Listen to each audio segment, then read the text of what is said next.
I have a perfect example of this from my own life. So I love cars, fast cars specifically. I love sports cars. I love them so much. So I have a 2020 Shelby GT350 Mustang. So it is a very fun car. It's the only car Ford ever made with a flat plane crank engine, which for those of you that are not gearheads just means it it redlines around like a little over 9,000 RPMs, which means it can sound at the high end like a Ferrari or Lamborghini. That's how they kind of scream. It's because they're flat plane crank engines that can redline much higher than your normal cross plane crank, crankshaft driven engine that will redline at like 5,700 or 6,000 or something like that. Very cool car, a very unique car. They only made it for like 4 years. I love it to death. But it's not the fastest car that you could buy, even for the same amount of money. Never mind if you wanted to spend some more money, like even for that year, never mind for today, In fact, all of the new faster cars, including the new faster Mustangs, the new Corvettes, of course, the new, Ferraris, Lamborghinis, the Koenigseggs, etc. They all have what are called dual clutch transmissions, which shift faster than any human could ever possibly shift. And they shift at the perfect time every time. You almost like audibly can't even hear it shift. It just moves. It's measured in milliseconds. It's absurd. But I intentionally bought a car with a 6-speed manual transmission because I didn't want that.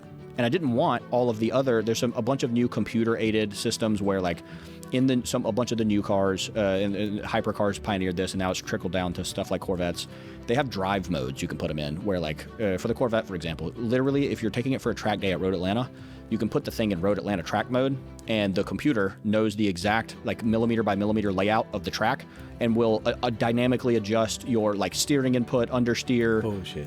It's absurd. It's absurd. So it basically does it for you. Yeah. Like you don't have to do almost anything. Yeah. So I intentionally bought what they call in the community a driver's car that doesn't have any of those like technological things. It is a classic like with a clutch pedal 6-speed manual transmission because I wanted that experience, that like visceral experience of driving the car myself. It's harder, it's slower. Like I'm going to be slower around the track or whatever than some of these modern cars that have all the bells and whistles and the computer-aided driving.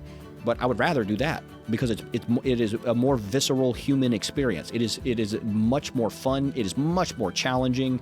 It has a much steeper learning curve. And I'm actively choosing to do that. Like for the same money, I could have bought one of these other things that, drives for you basically, but I didn't want to do that. I wanted that felt visceral human experience. You put it quite well with human experience of doing that. So I think that is the long-term solution to these things.